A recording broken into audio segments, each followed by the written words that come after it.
What's happening? I'm gonna give y'all a sewing tutorial. So you need yarn that you want to use for whatever, color you're stitching. You need a needle and scissors. So when you're getting your yarn, you need a lot of it. So I would say to get a whole wingspan, which is like if you stretch out your arms all the way, it's from one end of the middle finger to the other end of the other middle finger. So anyways, a long piece of yarn. When you're threading your needle, I usually hold the yarn close to the end. Make sure it's not frayed. Make sure, it's kind of all squished together. You can roll it around in your finger if you need to make it a little bit more compact, and just squeeze it in through the eye. Okay, now when I'm sewing, I like the yarn to be thicker, so I will double it over.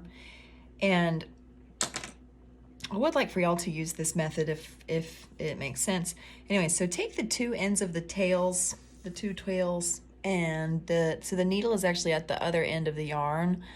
But over here, what we want to do is just make an overhand knot. So just make a loop, some type of circle, and then the tails are going to go underneath, whoop, and through. You can just slowly pull the strings until you have a knot at the end, and it got a little tail. Good deal. So I am working on a snake at home, so I want to just talk to you about stitching, especially in the background, because this is an important space for your overall work of art, like the overall appearance. So when you're sewing, start from behind, and wherever you want to direct your pattern, then go to that place next. So I decided I want to do some zigzags in the background. So I'm actually pulling the threads until it goes almost all the way through. But before it gets all the way, what I can do is actually take my needle, whoop, thread it through, this knot that we've already tied, and that will secure the yarn.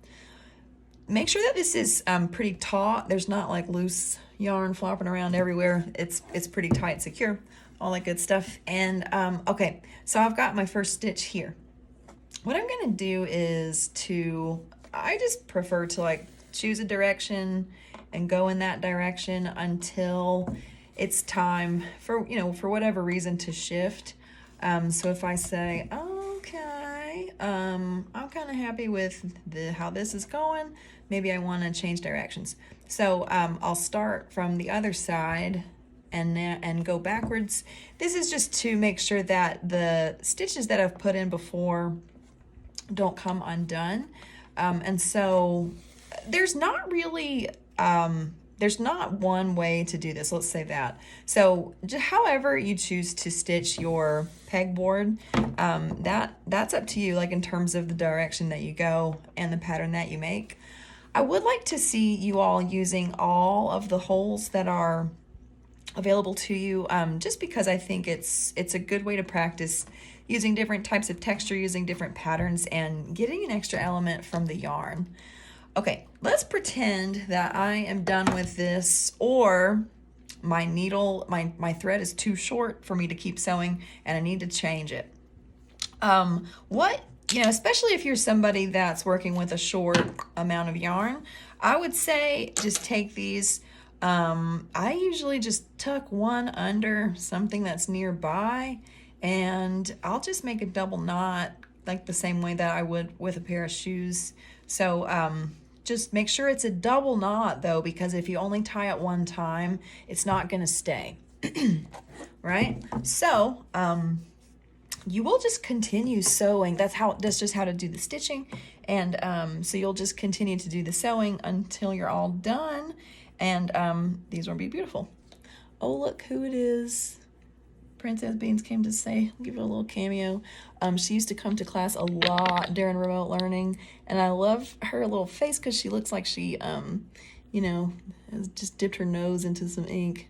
But this is how we're living. So anyways, happy sewing, and let me know if I can help you.